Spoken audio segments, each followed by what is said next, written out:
He was. He was still him. I feel like once he went down to bantamweight, he was not him.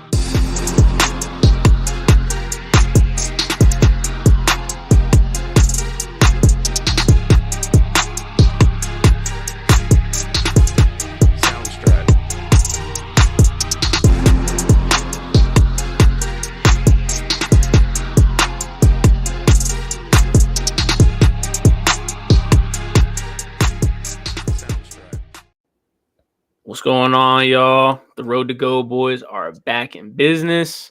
I'm here with my man Ron. I'm Dylan. Ron, how you doing today? Feeling good, man. It's been hot. It's been a hot one the past couple of days. Sun's been shining a little bit, blue skies. Hopefully the summer is hot in the UFC as it is today. And hopefully we don't let some of these issues keep continuing. No, I'm not gonna lie. It was 88 today, and I don't mind it. I'm somebody who doesn't mind the heat. I don't know how you feel about heat. Hey, give me heat over cold every day. I'm 50-50 on it. If it's like 90s and humidity, I don't know about all that. So you're taking like 20 in snow, 20 in wind chill. Personally, 70 degrees, 75 degrees is like perfect for me. Yeah. So that's really my comfort spot. The closer we are to 75, the better. I mean, I guess, like you kind of alluded to, though, the UFC has been in flux. They've had a lot of stuff going on. A lot of news has been dropping lately. We had a nice card, UFC Louisville last week. We got, a fight night this week.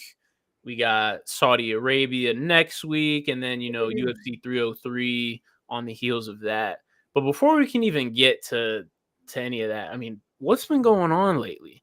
We got the UFC 303. You got Conor McGregor Chandler. That is apparently done. Like, it's not happening anymore. It's not official, but we don't know what's going on there. The co-main between Jamal Hill and Carlos Ulberg seems to be off as well, which is very concerning. And then today we got news that Khamzat pulled out. I don't even know why, but he pulled out. So, Ikram that was on this card is going up to face Robert Whittaker. There's just a lot going on. I mean, what do you make of all of these issues that seem to be popping up right now?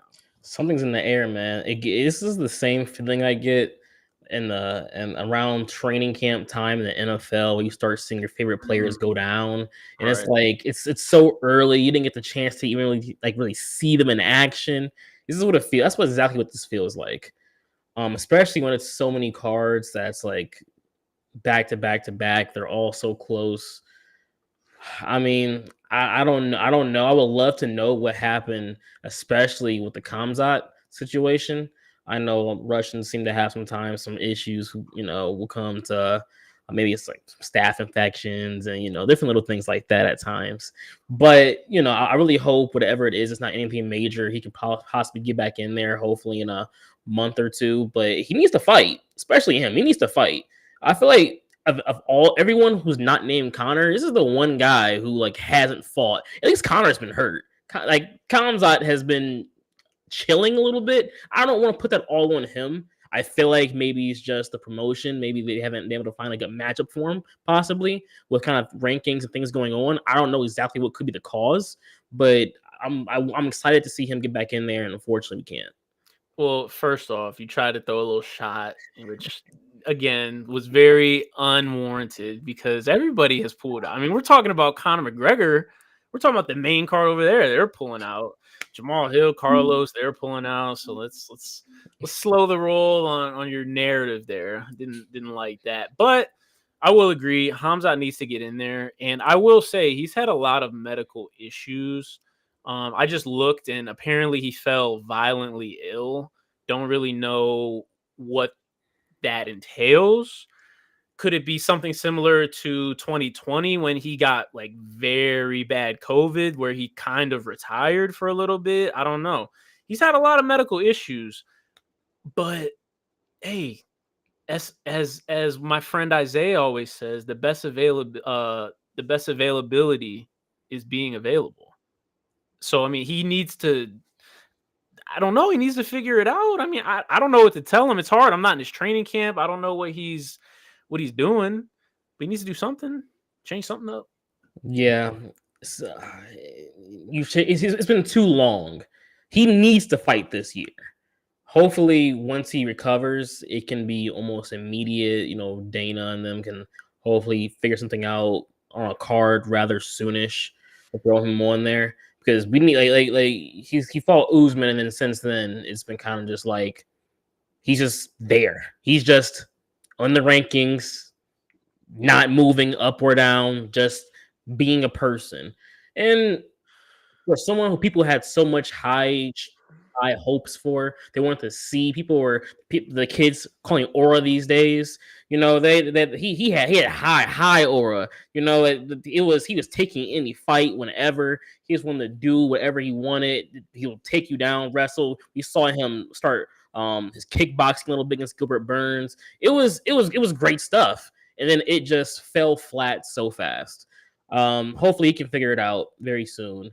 And as for the Conor situation, I mean, it goes from Conor's fighting to kind of panic mode to start making some calls to I think you can fight, to now it's being like not sure again.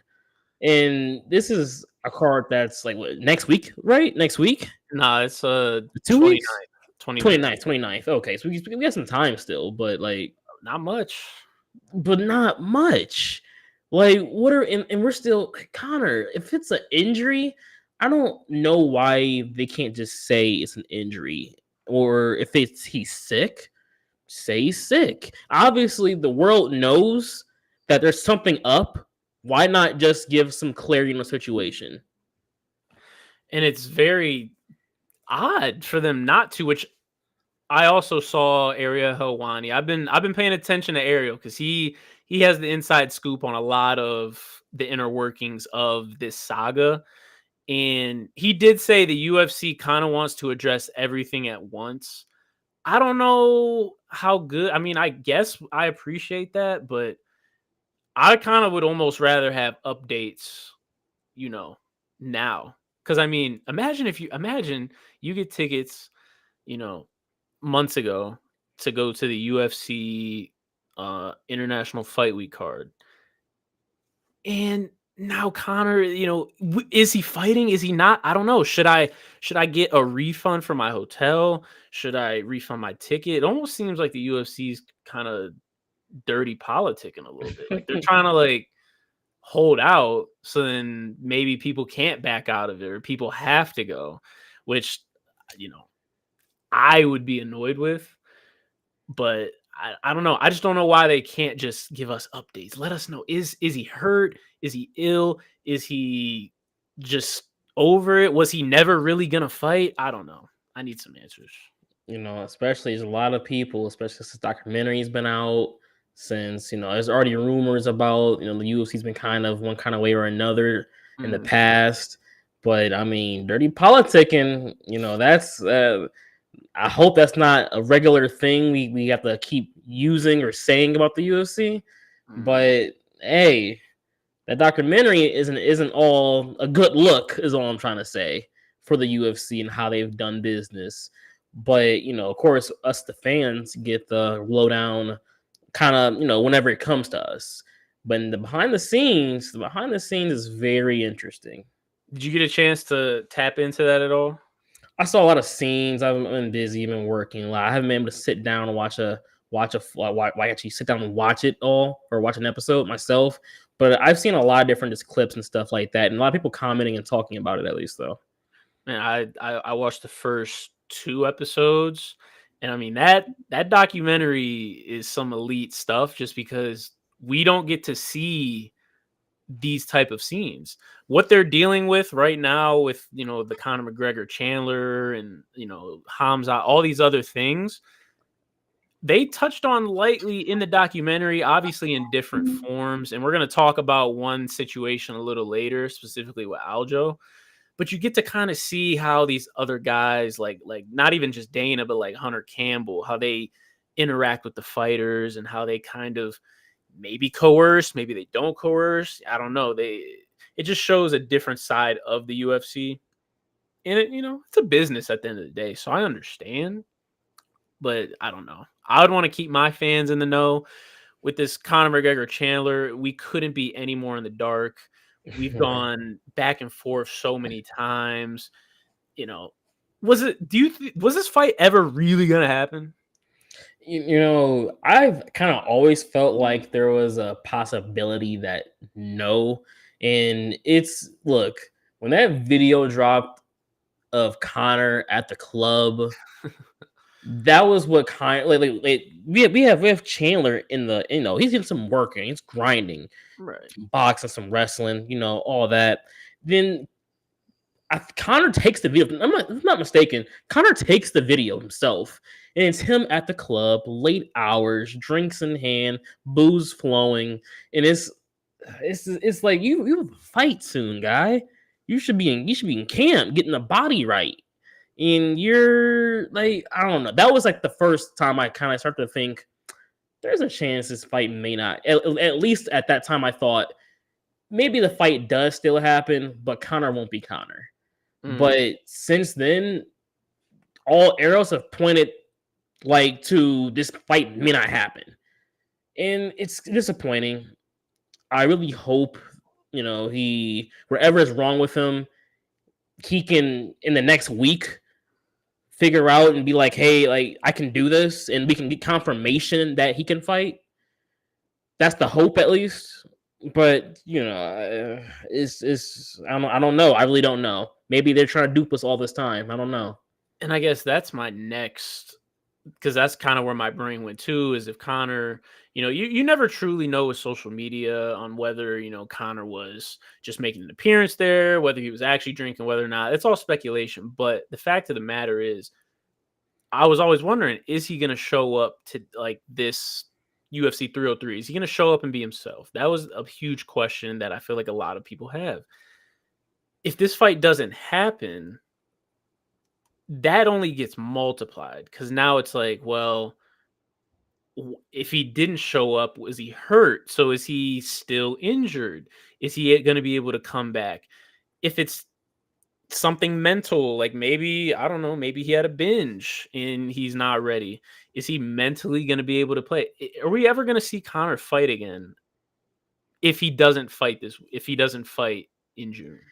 It's crazy because I am so unsure, because I remember in the heat of the Conor McGregor may not fight, he posted on Instagram a picture of him on a boat with his family, and pretty much every comment to that picture is, "Oh, he's retiring. This is it. He's not fighting. This is over."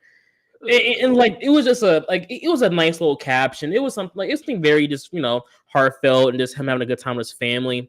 But in the heat of you may not be fighting, to post something like that, people of course are going to react to it, and it made everyone feel like he's about to retire and or just not fight. Whatever the thing may be, it's probably just not. It's not good for the UFC or for the fans. Granted, I mean, hey, if you are ready to retire, you are done with this. Hey, you had a good run. There's nothing wrong with that.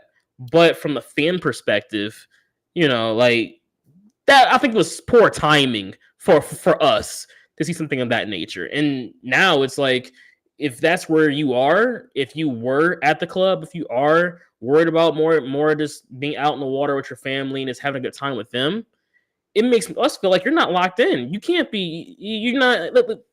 Spend time with your family, 100%. But on the same note, you have a fight that's soon, and you haven't shown anything to let us know that you're locked in for the fight. Nothing but the opposite, actually. So will he be the same? I have no clue. I almost feel like the answer has to be no. You have to assume not. Whoever that man is who's going to fight Michael Chandler, hopefully, will not be the Conor McGregor we're used to. I see.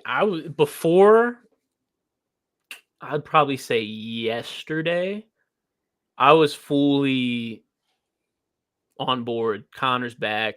He's going to look like his old self. He's going to snipe Chandler. All of that. I was fully on board.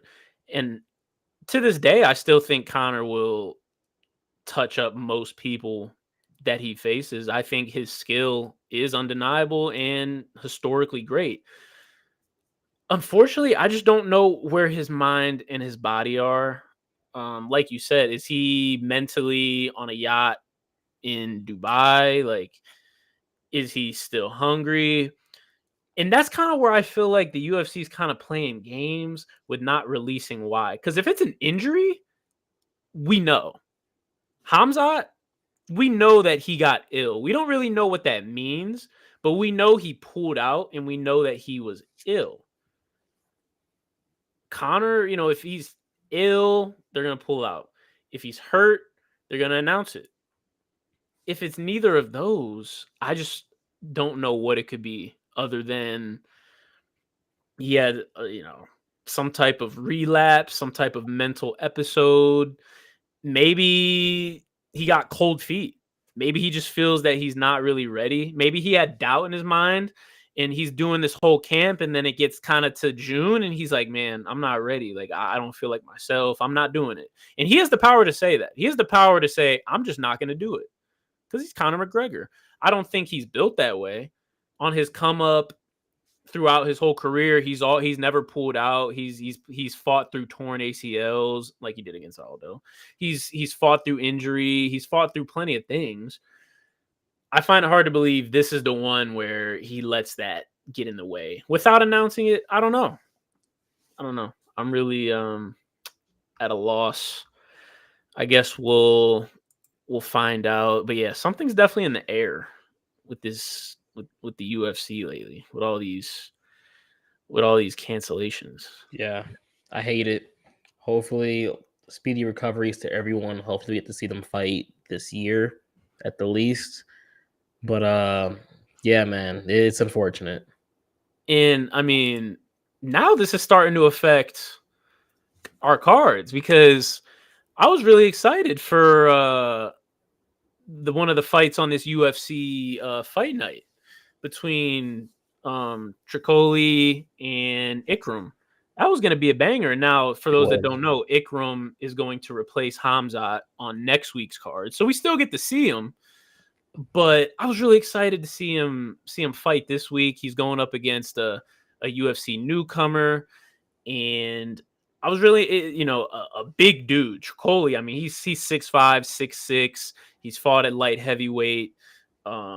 He came down to middleweight, striker, grappler, all around a good fighter. Had a drug test issue, hasn't fought in 2 or 3 years.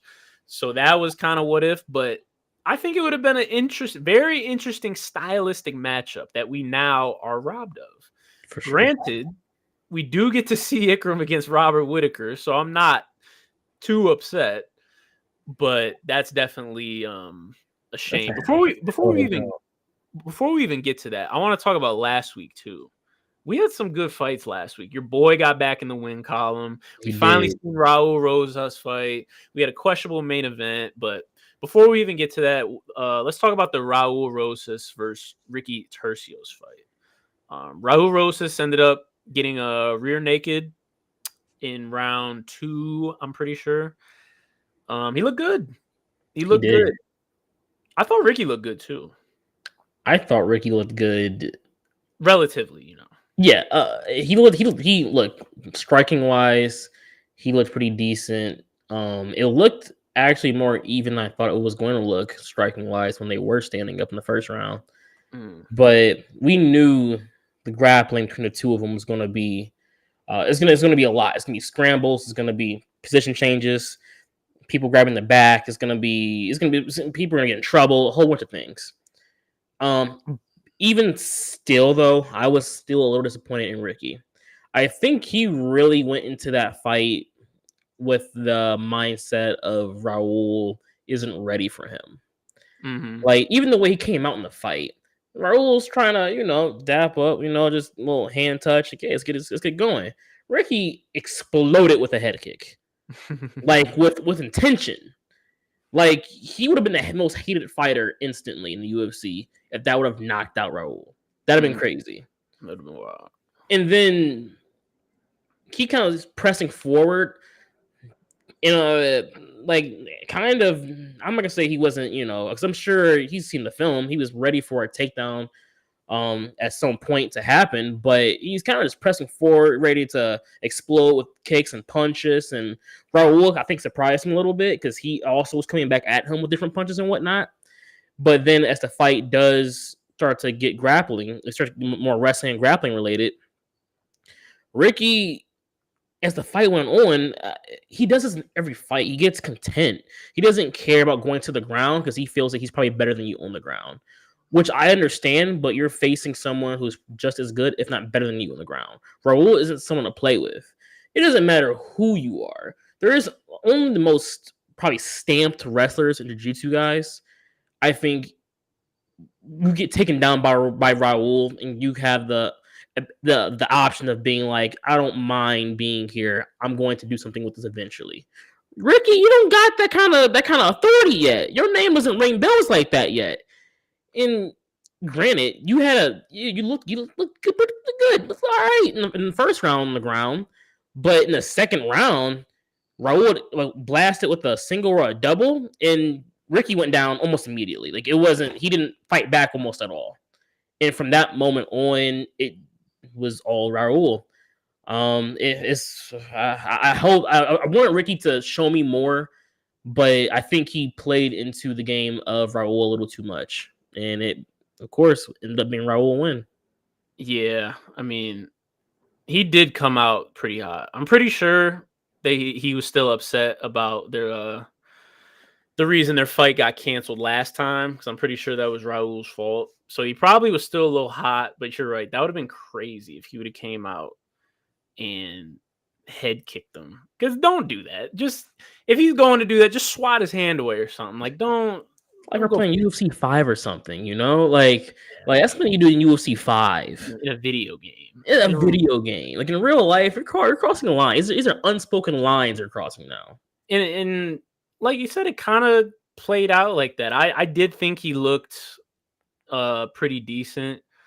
Even when he was on the ground, there's a part of me that wants to give him credit because he did, do damage off of his back. Not really the damage that counts or that matters, but he definitely was still throwing up elbows and things like that off of his back. Now, again, you're facing Raul Rosas, who is young, but he's very dominant in grappling. You need to get up. Unless you feel that you can reverse the position, which clearly we didn't. I mean, Raul had 6 minutes of control to Ricky's barely, maybe a minute.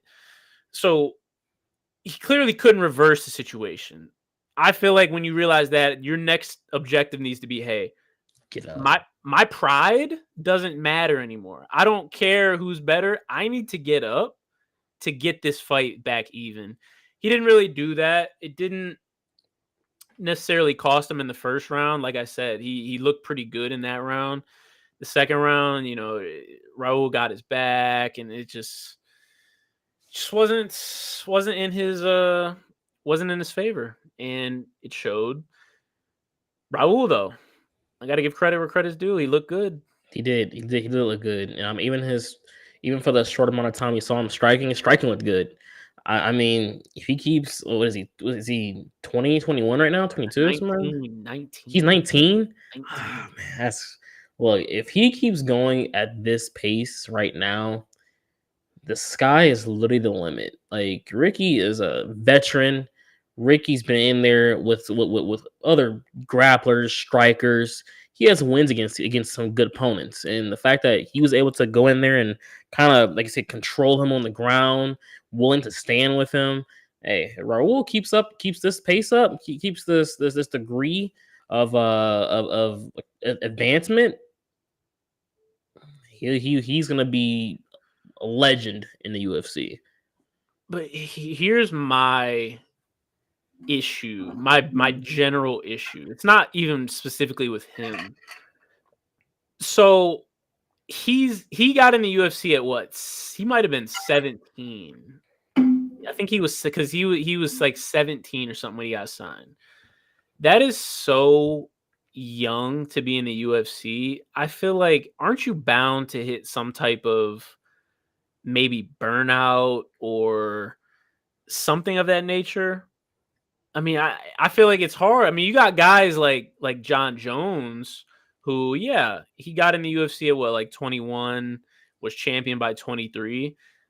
I feel like John did that in such a relatively short period. Like, he progressed so much that it made sense. For a guy like Raul, in the bantamweight division right now, he's not touching anyone in the top 10. Like, That's nice. anyone, not a single one. And that's not even to say he's bad. I think bantamweight is just that good. So realistically, he's going to need to improve even that much more, which is, I mean, he's only 19. So by the time he's 21, 22, is he going to be ready to be in the upper echelon of the bantamweight division, you think? I think his camp is going to be a huge into determining all that. Not just with the advancement of his skill, but the who he faces and when they face them. It's going to be, you can't, because I'm sure there's a point where Dana's going to, I'm sure Dana knows, look, this is a 19-year-old, pushing him into, like a ranked fight, something like that this early probably isn't something you should do right now. So I'm sure Dana's okay with just having him fight these mid-level unranked guys for the time being until he's at least, I'm assuming, 20 years old. But even by the time he is 20 years old, as a camp, you have to look at some fighters and be like, we don't want that yet. We don't want that. Not because you're afraid of the smoke, it's because you just don't want to tarnish his progression or in not only his development of his skills, but also his ranking and who he is, how he's looked at. You don't want to tarnish all of that because you try to bite off more than you could chew. That's not something you want to do. So how they manage his fights, who he fights, when he fights them, I think it's going to be very interesting to watch play out. I think he shouldn't have more than one more fight at absolute best this year. Outside of that, wait till next year. You don't have to be Kevin Holland taking anyone whose names is brought up to you. You're young, you're vibrant, you have a lot of skill. You don't have to do that right now. Matter of fact, like, you're already a very dominant wrestler. Take time, go to some other camps, visit some other training facilities, find some guys that can teach you what you're striking, your kickboxing, show you something that you don't know more about. If you can do that, I think that will be very interesting to see how he develops later on, especially when he does start to take on some of those better names. You're always so big on sending people to other camps. Like, you I always, am. if literally one thing goes wrong, you're like, he needs to change his camp. He needs to, go explore elsewhere. That's so funny. I am, man. Because let me tell you why though. I'm like that because fighters are so loyal to their camp, and I completely understand why.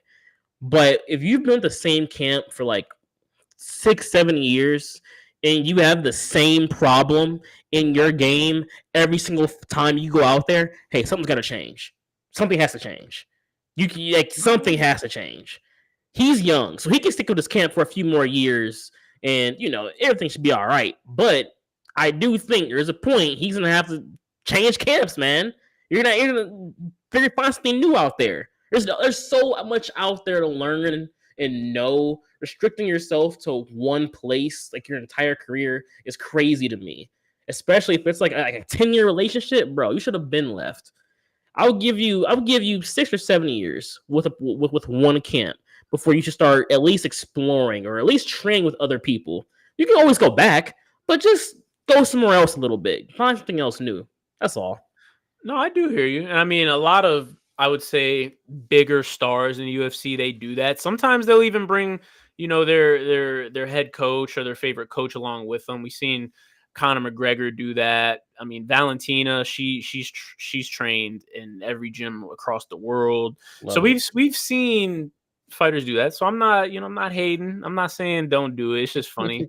It's just funny, that's all. Big new camp guy. You definitely are. I don't know. We'll see how Raul is gonna do in the future. Very excited for him.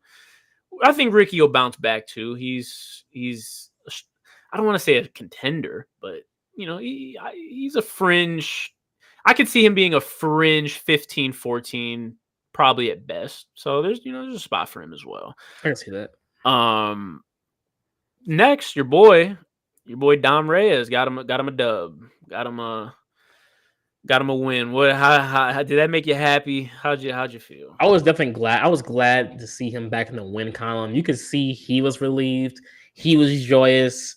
He was in there talking about, I just want to get a win. Like he wasn't talking about I want to knock him out, I'm gonna dominate him. I just want to get a win. And like you start feeling bad for him. Like, man, that's all you had to. That's all you. I mean, I get it. Took some L's. It's been a few years, but damn, that's where you are right now. You're just trying to get a win. Pretty much. I get it, but either way, he finished in fantastic fashion, and I had it in my notes about him last week. I don't know if I mentioned it, but he has this little dog mentality, his heart in him, that when you start to crowd him, he starts throwing hooks almost like crazy. Because I want to say it was John who did the same thing. I want to say there was a couple of points where John starts to like hunting him down, starts to kind of get into a flow state, and Dom will plant his feet and start just throwing straights and hooks in the pocket until you move off of him. And that's exactly what happened in this fight. As he was getting crowded back against the cage, he didn't try to escape with wrestling. He didn't try to circle out. He threw left, right, and the right hit. And sure enough, your opponent starts stumbling back. He's now the one on the hunt. He has a nice little toolbox. Hits him with a nice knee. Dom, it was in fantastic fashion. He looked great while getting the finish. I'm glad to see him get that win to stay ranked, and I look forward to seeing him fight again in the future. Yeah, and his pool, I would say he probably has the best pool too on the roster. Like his pool too that wobbled Dustin Jacoby. And Dustin Jacoby is no slouch. Like he's not it's a good fighter. He's not an inexperienced. He's not a debut. Like he's not he's a tough guy.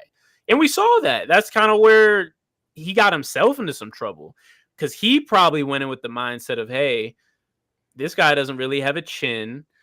I might have to trade a few to get a few, but I know if I land, I'm going to put him out. So he was very, aggressive and crowding, always on the press, and he definitely paid for it. Have almost a flawless victory from Dominic. He did need it. He was very thankful. Needed it. I don't know. I'm interested to see where he goes from here, because I don't want to see him. I do not want to see him go back up trying to fight too high. I don't need to see that. It's too early. It's too early. But one more good one, one more knockout, one more good one. Hey, back in the mix very, very soon. He needs to face like a Anthony Smith or a Johnny Walker. Johnny Walker's probably too much, because he's, I think, 7. Dom's 13 right now, so that might be too much. It might be too big of a gap. Like if I'm Johnny Walker, what am I taking that fight for? If you're Johnny Walker, you should look. You take that fight. Come on, but I get. We've had this conversation in the past. I understand. Dom has some L's in his column that kind of hinder, especially his ranking right now. But this is a guy who's fought some top-notch fighters. The experience he has. If you're Johnny Walker, if you can especially knock out a guy like Dominic Reyes, that means something. You took out Dominic. He's outside of who was it? Was it Roundtree who knocked him out recently? Knocked who out? Dominic Reyes. Ryan Spann. Outside of Ryan Spann, he's only lost to champions. You were the or former champion. That's the only people who was able to get a win off of Dominic Reyes. If you weren't that category of fighter, you weren't beating Dominic Reyes. That's what his career was. Unless you're a championship level fighter, you weren't beating him. Right. Ryan Spann, hey, that was a great knockout power striker. I mean, hey, things happen sometimes. Johnny Walker, you take a fight against Dominic Reyes, that says something about you. I was able to beat Dominic Reyes, contention guy, multiple times. No, this doesn't do it for you. No. If I'm the 7th ranked, I don't care who's at 13. I don't care who. Unless it's Umar Nurmagomedov, something like that, or Sean O'Malley, or something like that, because I just don't have anything to gain. Because if I beat Dominic Reyes when he's 13 and I'm 7, people are just gonna say, "Oh, he got one knockout, but he has glass chin, so you don't get credit." So it's that. If you lose, you just lost to the 13. So now you're about to go rank 10, 11, and then Dom's gonna fly up. Like you're basically gifting that. Whereas a guy like, I know Anthony Smith is a veteran, so he might not want to do that. But a guy that's in that 10 spot, Anthony Smith needs to take that fight. He needs to do that. I think Walker. He's not taking. Maybe it's because I don't feel that he's between Dominic Reyes and Walker. I feel I lean more towards Dominic Reyes as far as overall skill, overall just ability, than I do Walker. I don't hold that kind of weight for him yet. I don't hold that weight for Walker yet. I don't feel as if if the situation was flipped and Dom was the one that was higher ranking, I would be telling Johnny, hey, you need to scratch and claw. You need to be calling him out on social media. You need to be doing whatever you can to get that fight to prove that you can be this. It just so happens, things happen for my man Dom. He's down there right now. But he's ability-wise way better than his ranking shows. This is like when you see in college football when the rank 5 team takes a bad loss, they lost maybe Wisconsin or something like that. A team is maybe notably usually around 25, 15, something like that.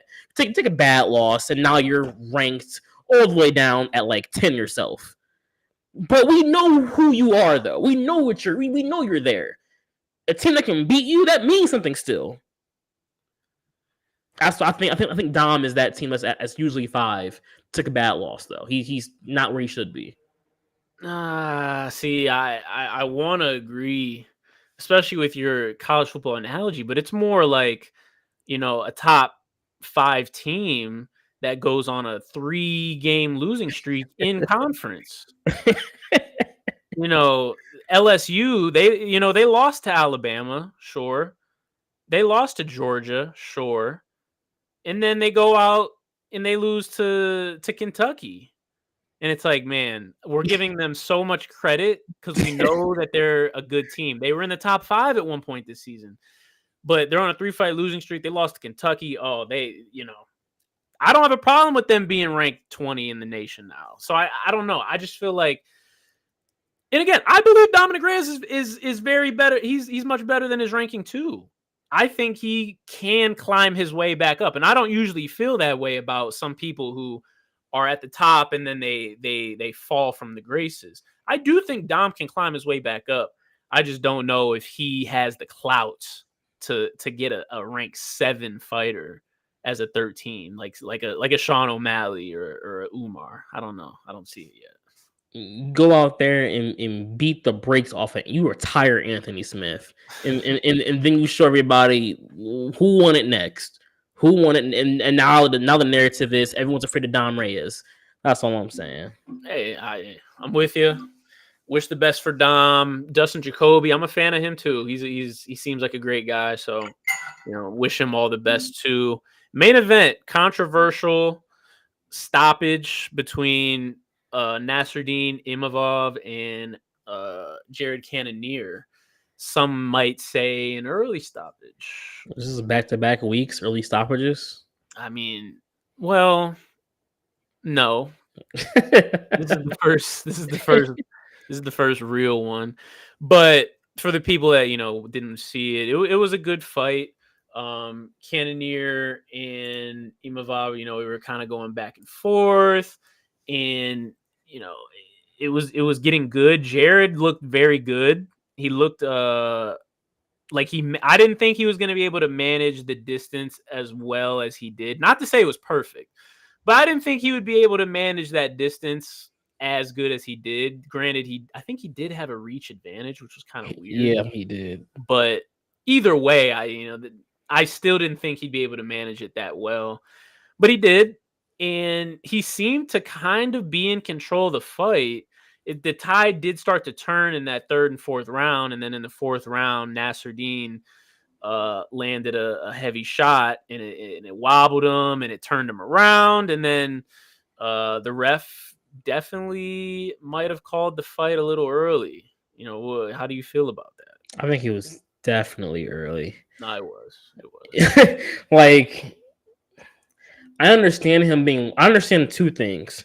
Him being wobbled, one, and two, he turned his back twice. That was bad. I understand those two situations look very bad. But I think him turning his back was not him trying to give up the fight. Because a lot of guys, they'll turn their back, they'll give up, whether they're on the ground or standing up, because they just don't want to take any more punches. They're just kind of covering up, just say, stop the fight. This is kind of it for me. I think he was just really threw off. I think he was hit. He felt the rush and the power. He was literally just trying to regain himself and not be hit for a moment. And in the situation of him turning his back, of course it looks terrible, especially to a ref and viewers. But I don't think he was actually in danger of being knocked out in that moment. I don't think he would have been knocked out. Well, we don't know actually because they stopped the fight early. But ultimately, I don't think if this fight would have went on, he would have been knocked out. I think he would have found a way to recover himself, to get safe, especially considering Nasruddin was using so much energy too. He wasn't able to put him away. He wasn't able to actually fully drop him the way, at least to get a follow up with a couple maybe ground and pound hits or maybe even lay him out, maybe even actually shut him off for a second to make him be at least KO'd for a moment. Give us the fans that moment of, he was out at least for a second. Jarrett, he was wobbled, but at the same time, I felt he was in the fight. He had an opportunity to do something, and the ref kind of stopped it before we could even give Jarrett the opportunity to show that he was okay. And of course, Jarrett, once the fight was stopped, he's disappointed. He doesn't agree. The fans don't agree. The refs, the announcers don't agree. I think everyone who watched that fight should ultimately all have the same consensus that Jarrett had more in the gas tank, and he could have possibly came out of that, but we were possibly robbed of it. And again, the ref, Jason Herzog, he's one of the best that I think we have in the game. So a very uncharacteristic slip up by him. I mean, it happens, I suppose. I did see what he saw. And I said this in the moment of the fight. I said, it's definitely an early stoppage. I'm not trying to cape for him at all. But I did see what he saw. He took a massive blow, a massive right. Was clearly rocked. And then he turned his back and scurried off. Now, if I'm a ref, my stop meter, if somebody turns their back, my especially after they got rocked, my stop meter shoots straight up to like a 9. It's like a 9. So if one more thing happens, I'm calling it. Normally, a fighter gets rocked, it shoots up to about, a 6 or a 7. It's like, whoa, I need to be on alert because he's got rocked. He's still on his feet, but he's rocked. If he takes another blow like that, I'm about to be at a 9. One after that, we're calling it. A fighter gets rocked and then they turn their back and run. My stop meter is definitely going up to about a 9. And then, as we saw, it didn't take much after that for the fight to get stopped. Now, I agree, it was early. I would love to. I'm not gonna say I would love to see a rematch because ultimately, it wasn't like that type of fight where it's like, oh, we need to see that again. But I don't think this should be held against Jared, which is hard to say because it was a loss, Very. it was a knockout. He did get wobbled. He did da da da. I don't think it should drop him too much, though. Do you think it should drop him significantly? I mean, he only went down one spot, but Nasruddin took his spot, took his ranking. I hate they took his ranking. One spot down, I think is perfect. I think, okay, this is how I feel about it. If I get rocked, granted, I turn my back. If I was a UFC referee, I have to feel like your hopes of winning this fight have dropped to near zero for me to stop the fight. I think Jared had decent odds of being able to come back. Like it would have been if he got hit consistently with great shots. He was getting hit, but he was covering up a lot too. I don't think a lot of those shots were clean. If he got hit with like 5, 6, 7, 8, 9 unanswered strikes, and then he's trying to run and cover, and he's giving up his back. Okay, I mean, what else could I need to see? He's not firing back. He's getting hit continuously. He didn't hit the ground yet, but he's showing no signs of him being able to win this fight at this point. I'm gonna call it.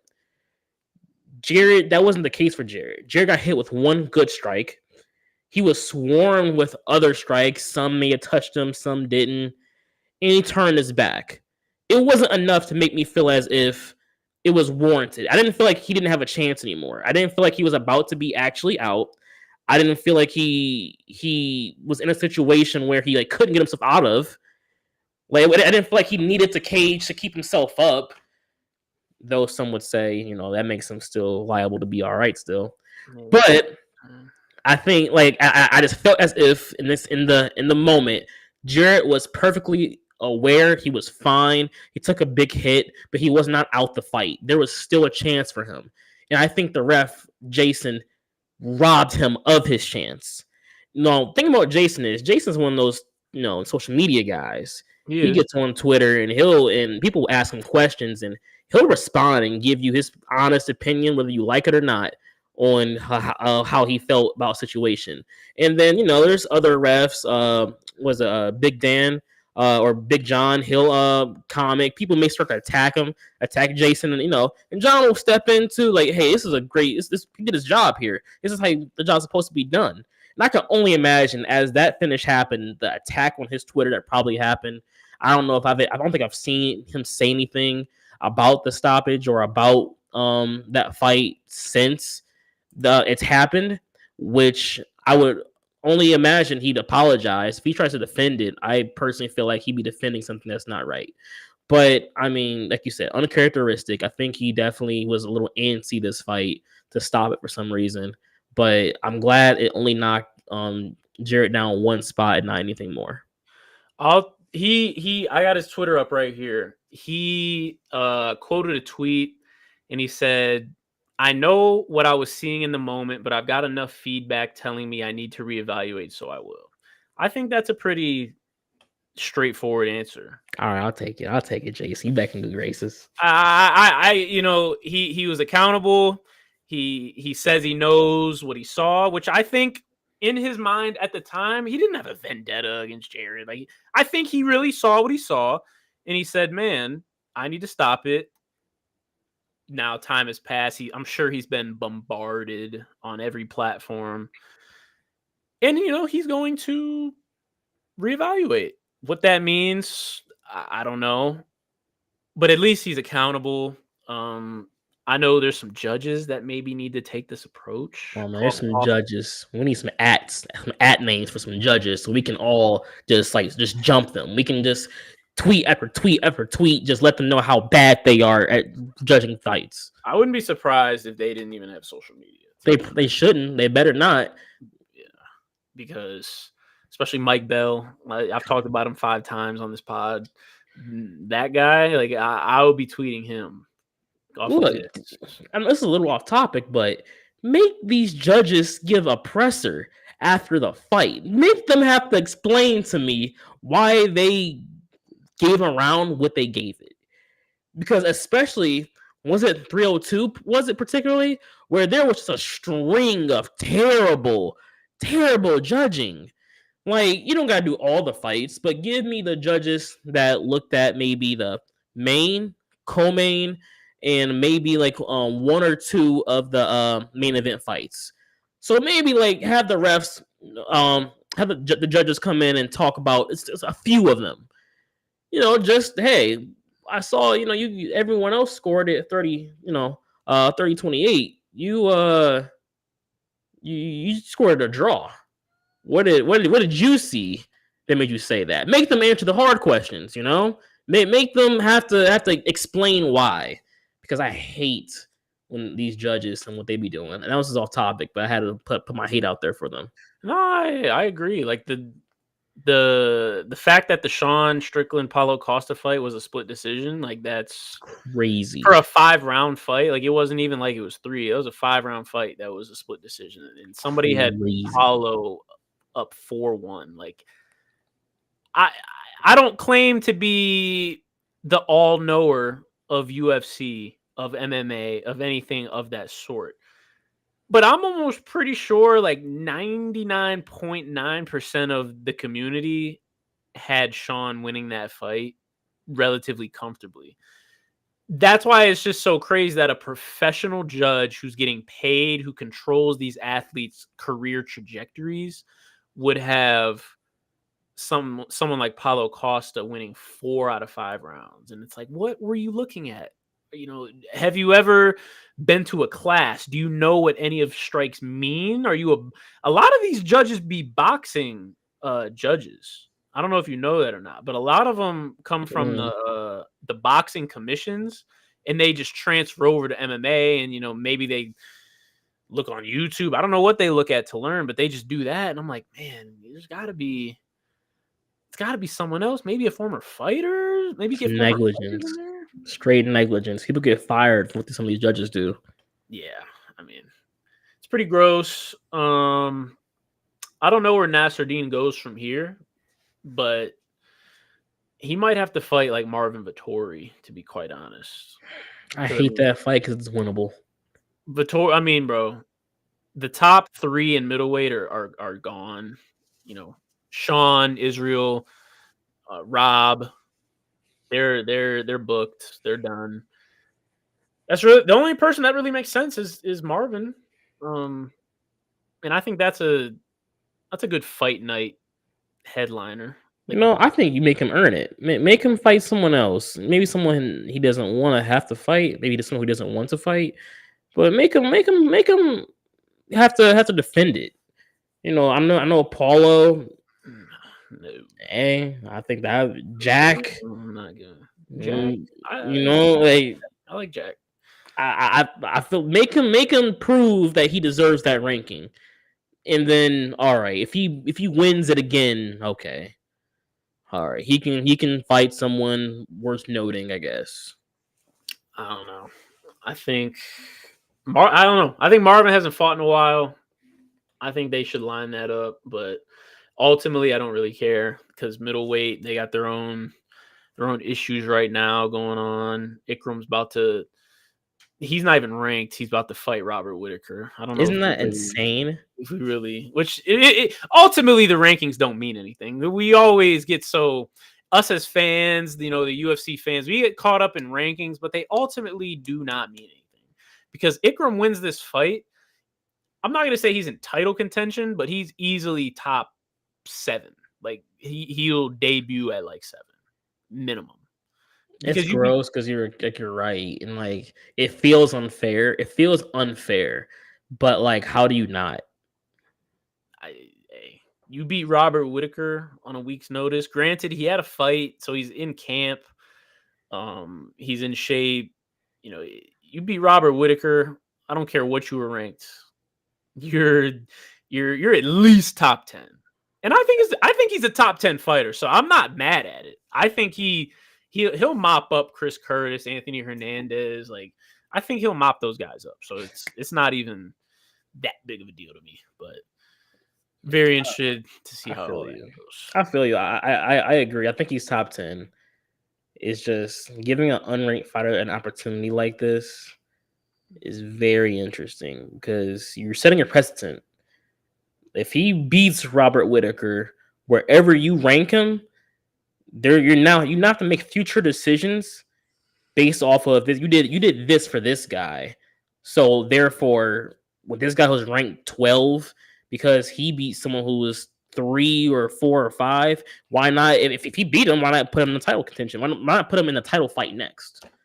Like you had an unranked guy go from unranked to like 7. Why not? It is. But It's just you this gotta kind of. understand. I'm not a fan of these kind of jumps. Though I think the fight is interesting, I'm not a fan of having fighters do these kind of things typically. But you gotta understand, this isn't just a random booking. Like, I'm sure they called some other people. They probably did call Vittori.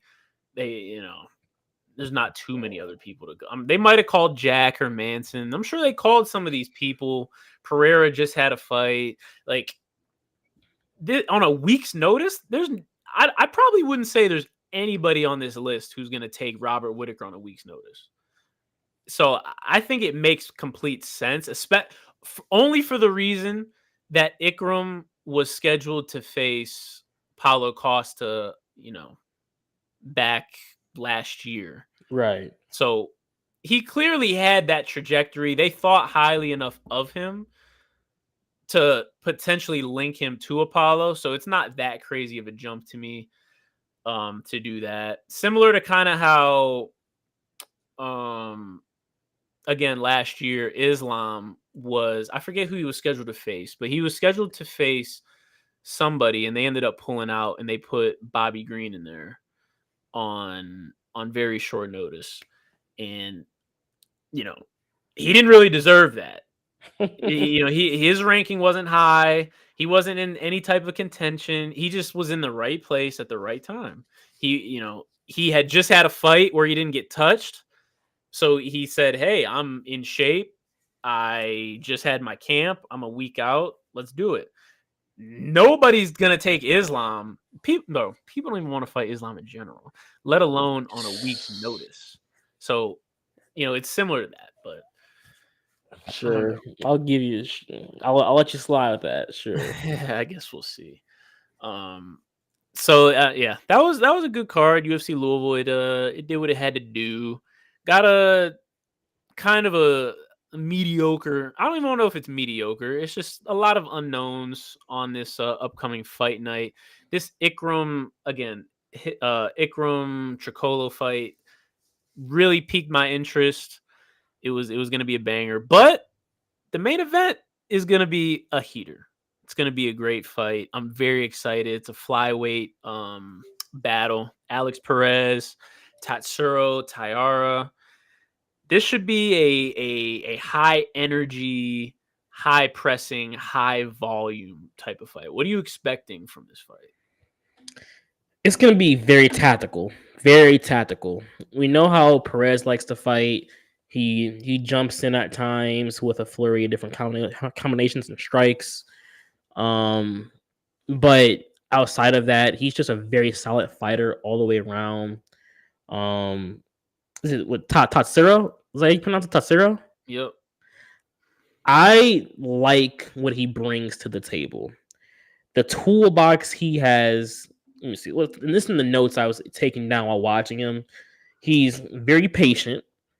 So he's not going to jump. He's not going to jump the gun, especially against a guy like Alex Perez, who's going to, for sure, try to. I think against Tatsuro, I think he's going to use some of that, some of this his experience against him, try to trick him with a lot of different feints and stuff like that. I think Alex is going to use his experience to pretty much get some takedowns. He's going to try to use Alex is going to try to use his whole toolbox in general.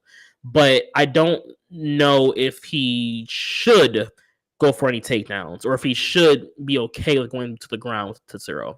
I think he's going to have to stay striking. I think he's going to have to, his little ambush out of nowhere he goes for it at times. He needs to kind of stick to that tactic, but at the same time be very weary because Taira is someone who's going to go for a takedown, a leg, a body, a clinch up, and he's going straight for positions.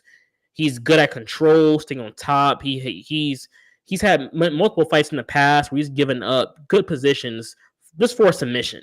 Like I know the popular saying of position over submission. He doesn't care about that. He is very Tatsuro is very okay with submission over position, and that's because he's that good on the ground. He's not necessarily world class, but I think it's better grappling than Alex Perez has. Unless Alex Perez takes him down and kind of hits him with a little like lay and pray type of situation, he kind of just stays very safe, doesn't go for too many passes.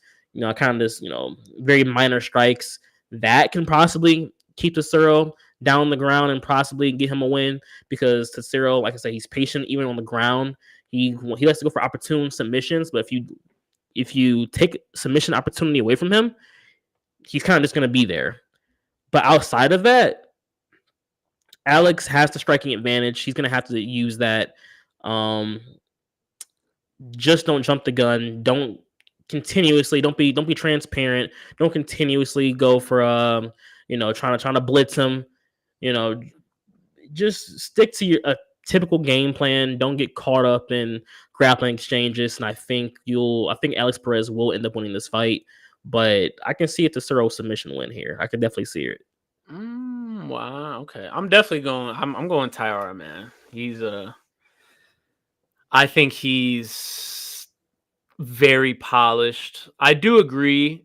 I don't think Perez is gonna grapple at all. He's not gonna.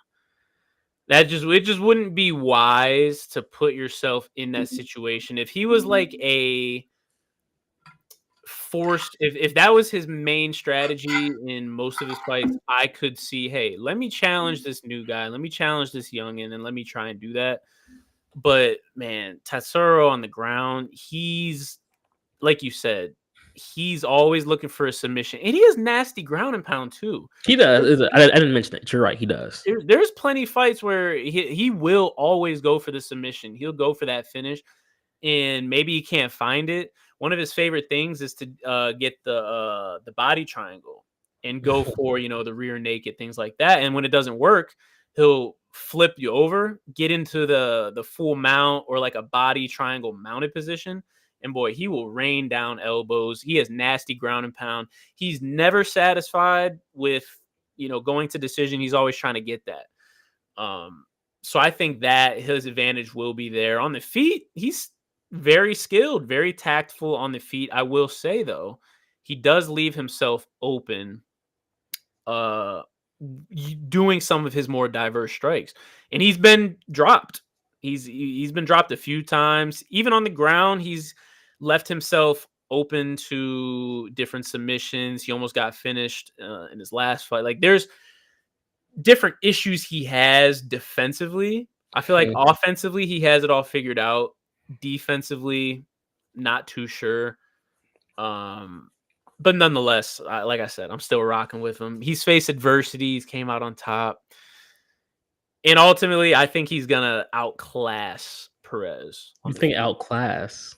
Perez is he's going to, like you said, he's going to do that thing where he explodes with a jab cross hook and try and get him out of there.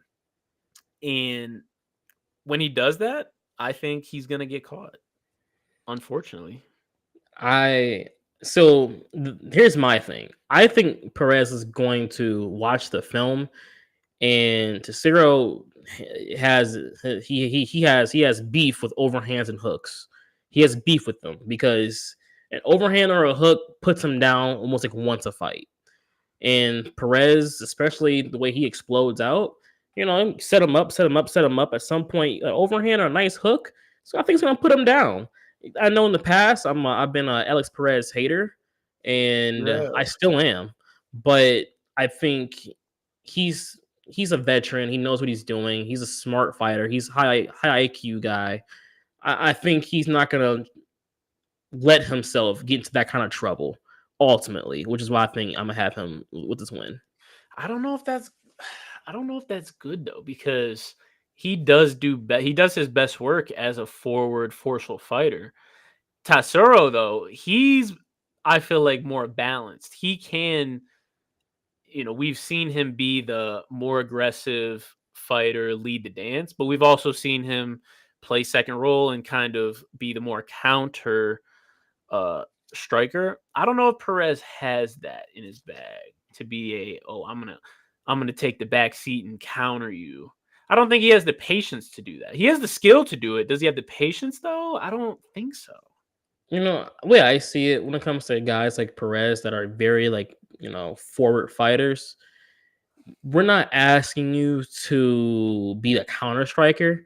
We're just saying take limited chances. The chances you take exploding forward and doing that stuff, just make sure it's a good opportunity when you do it. You can still be on the prowl, you can still kind of be in his face, but he's going to go for a leg or a clinch or a takedown. The moment he's going to try to time you up, he's going to be getting your timing down the whole fight. He's waiting for you to explode. Don't be dumb. Don't be dumb. Don't just be a little more tactical about it. Which he is a tactical fighter. I know he likes to explode a lot, but he is a very tactical fighter. If he can just use that tactician to just gauge the opportunities when he should, I think this should be a pretty handedly good one for him. I don't know, man. I don't be surprised if he gets caught in a crucifix. Please don't be surprised. Yeah, particularly a crucifix is hilarious. No, because my boy Taira be getting that crucifix off. Don't be surprised. That's all I'm gonna say. That's a pretty even fight. I mean, they got him, Tatsuro as a slight favorite right now, but should be a flyweight heater. Let me look at the rankings though, because this could be exactly what we need in this division. I would say Alex Perez loss would benefit the division more. Because Alex is at 5 right now. And he is one of those guys I am tired of seeing his name up there. I will say that. See, similar to what we were just talking about. Perez is at 5. Tatsuro is at 13. And, he wins this fight, he's going to jump a lot of people. He has to. You beat the 5th fighter, you're at 13. I mean, you have to. And I think they're trying to inject some life into this division because it's very top heavy right now. And the top heavy people can't fight each other because they've already all lost to Pantoja so many times. Yes. So they're trying to inject something. I think that's why they kind of are making these, pushing guys like Tatsuro so much. But at the same time, I think it's warranted, man. I think you're gonna be surprised. I will say that Tatsuro is so good on the ground. It would be interesting to see how Pantoja goes about it. Because though he's fought other grapplers, Tatsuro isn't a specialist, I'd say, but his grappling is, I'd say, close to the same level. It's not as good as Pantoja's, obviously, but I think he's maybe, if it was tiered, he's the tier below Pantoja. And it would be interesting to see what that fight looks like if they were going against each other. I don't know, but they do need to get some new life in the division. Maybe have a Ultimate Fighter situation kind of go on. Find you some flyweights. Maybe have just a straight tournament. I don't know. I don't know what you have to do, but Pantoja is dominating right now, and at this point, he may do it for the next couple years, just purely off of the fact that he's beating everybody. Yeah, I mean, we got the Contender Series coming up. Hot take though, I think Tatsuro is I think he's a more skilled grappler than Pantoja. I just think Pantoja's stronger. He's bigger for the division. He's more stocky. And I also think he has more dog in him. He does have a dog. He has a dog in him. Which I think makes up for a lot of Pantoja's faults, is that he does have that dog in him, whether it's on the feet, whether it's in the clinch, on the ground. Don't get me wrong, he's very skilled, he's very tactical, all that, but when you got that dog in you, it definitely makes up for a lot of your faults. I'll admit, fighters with that dog in them, it's like however good they are, it's like plus 10 attributes because Yeah. that dog's in you. And when that X-ray comes back and you see the little pit bull in there, like okay, like it's plus 10 attributes immediately. Yeah, off rip. I don't know. That'll it. I'm very excited. I'm very excited. We'll have to come back to that next week. I'm interested to see how this card goes. Like I said, there's a lot of prospects on this card. A lot of other people are going to get some shine. Hopefully, sometimes these are the best cards. I was just about to say that. I was about to say that. You Then know, it be cards like this. Everyone trying to make a name. everyone's trying to get the bonus. Everybody's trying to get that 50 G's. Like, I don't know. Might be in store for some greatness. Some other fight news. What do you think? I don't know if you heard. Izzy said he's back in fight camp. He's here to bounce heads. He's I think he's looking to get on that 305 card in Australia. That's right. That's right over in his area. I think I heard Dan Hooker talking about Kai Kara France might be on that card now. So, City Kickboxing is probably trying to get on that card. So it seems, again, nothing's official. It seems as though he's locked in for that title shot down there. Who? Izzy. For the title? Against Duplessis. I mean, who else would be fighting for the title? He's in, like, I mean, I guess you're right. Dricus does have to defend the title, so that makes sense. He hasn't defended the title. His last defense or his last fight was against Sean, so they're not about to run that back.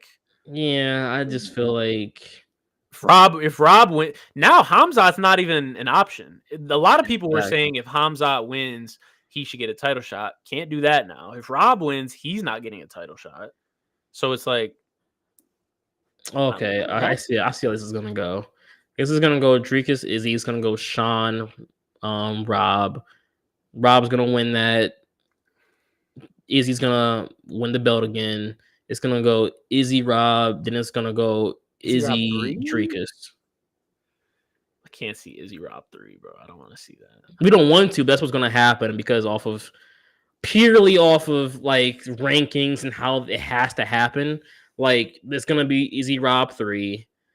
Izzy's gonna win again though, and that's gonna be that. And at that point, Izzy's gonna fight Dricus, and then right off into the sunset.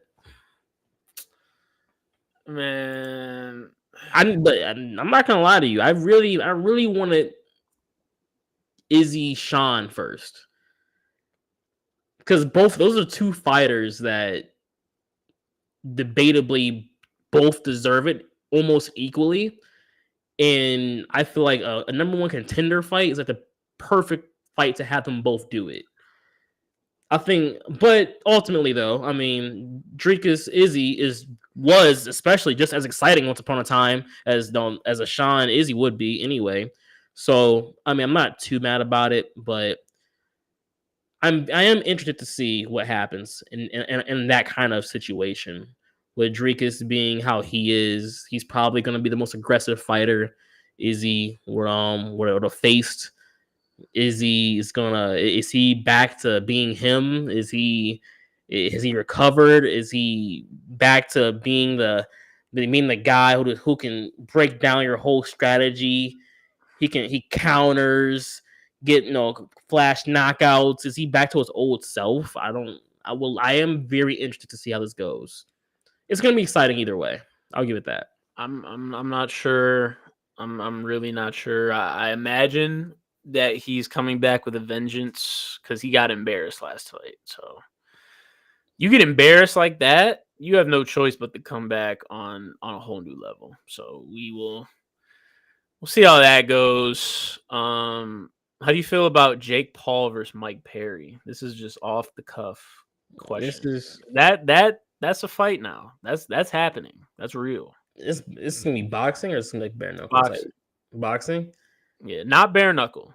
Because Mike Perry's he's been getting some chunk in that bare knuckle. Yeah, bare knuckle. Yeah, but I would love to see that bare knuckle. I'm not gonna lie. Like that. I really want Jake to lose. Why? I'm tired of seeing him and his brother knock off these professional fighters that are old, or that are like 48, aren't or they're not strikers, and it's all due respect to them, because I know they train for real. They're here for fun, yes, but they're serious about their craft. But they're fighting unserious fights is my problem. And it's just like they'll go on social media and make a whole post and rant about, oh, I put this many hours in my camp, I do this, and that, and blah, blah, blah. And then you're fighting Anderson Silva.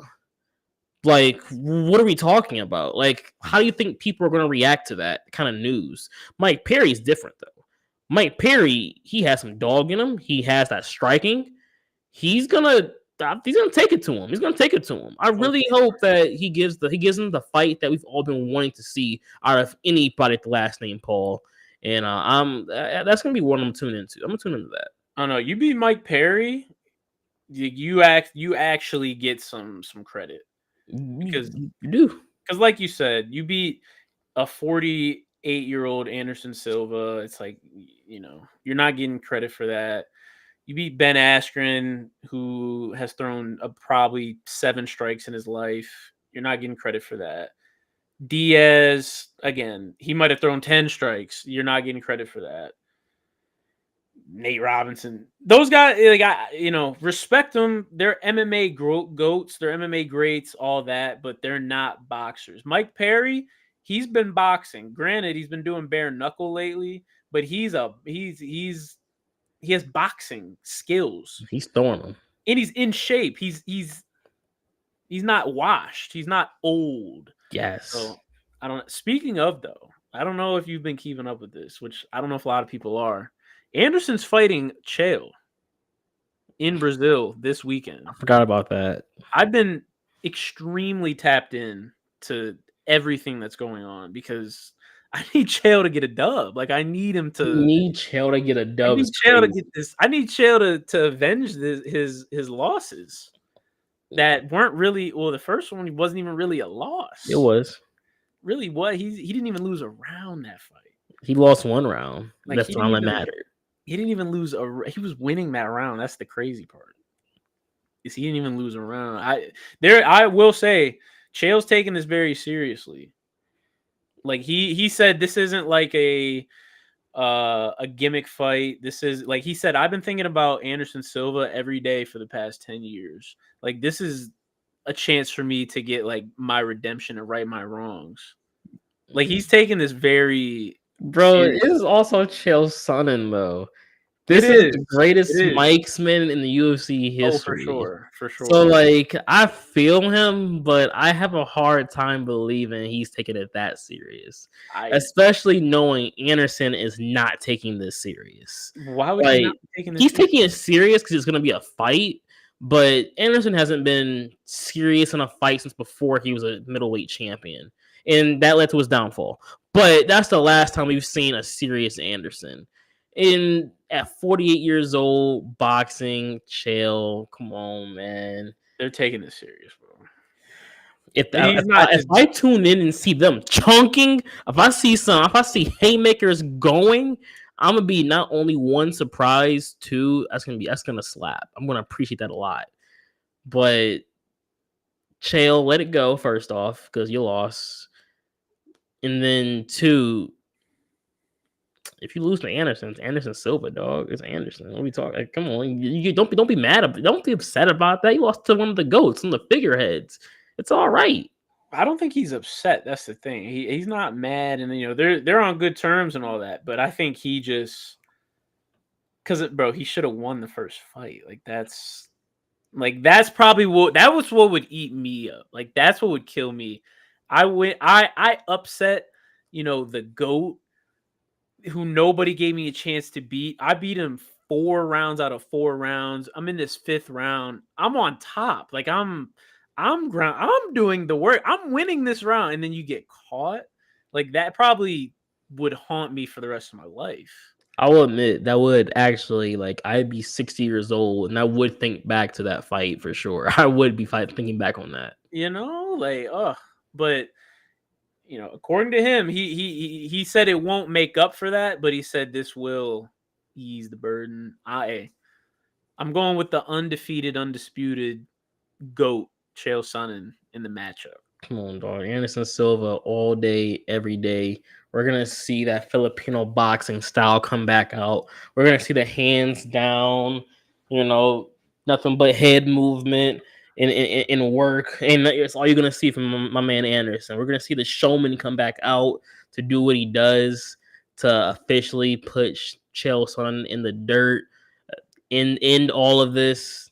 We're gonna see that up close and personal in a nice boxing dispute that will be definitively won by Anderson Silva. Man, I guess we'll see. I'm surprisingly, I'm excited for it. I don't even know if it'll be on anything, but I definitely will be. I know one website it will be on. Yeah, maybe. I won't even shout them out, but if you know, you know. No, that's a good episode, man. We got a lot to figure out. The UFC has a lot to figure out. They hopefully we get some clarity in the next few days. It's the 13th. We really should get it tomorrow because Dana should be at the fights. He should be at the fights, and he should have a press conference after, and he should address everything and announce everything. Where's this card happening at? It's Vegas. Apex? Yeah, Apex. Oh, yeah, for sure. He should be saying words. He should 100% be saying words. He shouldn't be out and on vacation. He needs to be he's in Vegas. They're probably going to be in the war room trying to figure it out. And then he just, goes over, watch the fights, press conference, figure it out, announce it. Let us all give us all some ease of mind, man. I got excited to see Conor back in action. So I don't know. Well, don't lose all your excitement. You never know. You do. You never know. You never know. Like I said, good episode. What you got for the people? Anything else? For the peeps, man. They want to touch on this. Hunter Campbell, Dana White, Aljo. I did see a lot of clips pertaining to that situation particularly, and I saw some arguments on Twitter about it. And, a lot of some saying, oh, Aljo should have stuck up for himself. Some saying, well, he felt the pressure. He felt like he had to fight. I'm going to go on the side and say, yes, I do believe he was pressured. But I do also believe he should have made up his mind almost a long time ago if he wanted to fight or not. I do think Dana and Hunter got to a point. They just wanted an answer. For the sake of the company, of course, they want him to fight, but they just wanted an answer. And I think Aljo was so back and forth about it, he didn't necessarily know what to say when we just want an answer out of him. And of course, the owner of the UFC and his business partner is going to say fight. So maybe he should have stood on it 10 toes a little harder. But I do believe he was pressured into fighting, though. Yeah, I was going to say, I don't even think he had a choice, really, because he made it clear that he didn't really want to fight, but he felt like he had to because they put him in the fight the night of, which Dana doesn't do, but he did that time, which is kind of weird. But then, they do all that, they announce that, and then they say, well, if you don't do this, you're probably not going to fight for 6 months to a year. So then he has that, and he just kind of probably felt the pressure. He felt the tide. He felt the vibe from Dana, from Hunter, all these people. And it just kind of felt like a force. I don't know. I've felt this in my own line of work as a athlete, whether it's in high school, college, pros. Oftentimes, athletes will have injuries. Even football players will have injuries, and in our head, we know we don't want to go, but then we get talked to by the trainers, by the coaches to say, hey, if you sit out, you're not taking one for the team, you're letting the team down. It's kind of like manipulation, almost. So I definitely feel for Aljo here. I think they kind of put him in a bad spot, and they're talking about, he always hurts himself, and he like, they're talking trash about him, and I'm like, you guys are doing this to him. It's not even him. They were like kind of bad mouthing him for no reason. Like, he never, he's always fought and he's asked to fight and everything. Like, they were kind of hollering for no reason at all. Like, they on this word spoken that didn't need to be said. And that's my thing. It's like, Aljo, he won the belt in a bad way. Like, nobody is denying that, but he's just taking so much flack, and it's okay to take flack from the fans because shoot, we just saw the pound for pound #1 fighter get booed relentlessly in his last fight. So the fans are the fans, but when you feel like you don't have the backing from your organization, from your company, that's where it's kind of like, like, that's not really a good look. And it really just never seemed like Aljo has had that backing from anyone else other than himself. Even his peers give him credit. I mean, Sean O'Malley saying, like, he's, might be the bantamweight GOAT now. Like, we respect him, blah, blah, blah. His peers give him credit. It just doesn't seem like Dana and them do. It's a slippery slope both ways, because I don't believe Dana's the kind of guy to hate on someone, and he's a guy to hold a grudge, but I can't see him hating Aljo for a reason that he didn't believe was necessary. But at the same time, I can't see him hating a fighter in a way that's gonna mess up business. I think he's level headed when it comes to the business. He can have a temper at times. He puts out the way he feels. He puts it out there for everybody to know. But the business is business, and I think he's serious about his business. Aljo, like I said, yeah, I do believe they did kind of coerce him. They did for sure pressure him into the fight. Maybe Dana, Hunter, they aren't supporting him the way they should. But I almost feel like they need to kind of just, come together, have a conversation about it all. Get down to the bottom of what the problems are. Put them on a podcast together. I know the Nelk boys are pretty cool with them. Have Dana, have the Nelk boys, Dana and Aljo, all just come together, have a conversation. That may be a good episode. I mean, by now they might have already hashed it out. I don't know, because these clips are from True. a while ago, and since then Aljo has went up to featherweight, and he got a win there. I don't really know. Maybe Dana didn't like that win though. He didn't. He really didn't. I mean, not like that. It was UFC 300, so I kind of feel Dana there. But I mean, shoot, Aljo had to do what he had to do. I mean, he's not getting any love from anyone else, so it's like, hey, at worst comes to worst, I'm gonna get a win. So then at least you can't on everything. I feel that. That's fast. Maybe if he had more love, he'd go out there and try and get a knockout. I don't know.